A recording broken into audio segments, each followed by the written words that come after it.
километров 7. А вот мы приехали на аэродром, время 6:30 утра. Погода не радует, совсем не радует. По прогнозу должно было быть улучшение, но фактическая погода, видимость упала на 50 метров, нижний край 260 или 270. Вот. Ну, зато видимость 12 километров. Это немало, но, в принципе, хватит. Вот. Планируем взлететь вдоль московской зоны. Ну, а дальше все увидите сами. Вот. Сейчас греем самолет. Самолет заправлен. Страшно.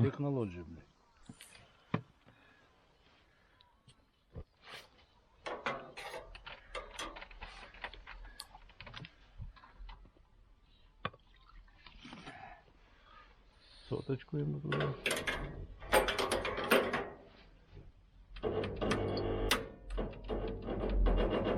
Идет.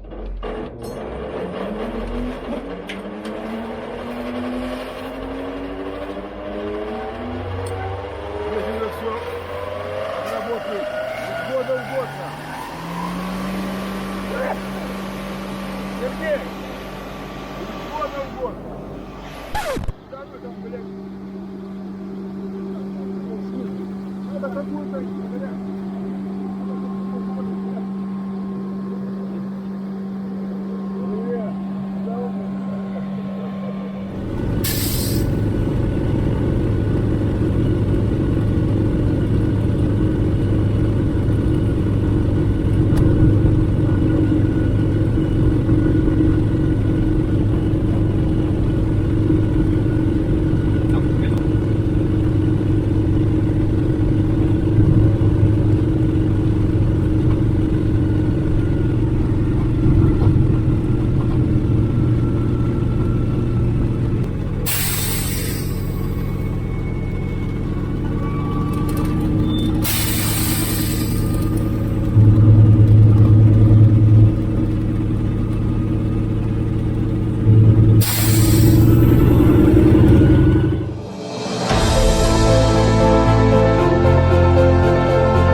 Вот мы прилетели в Россошь.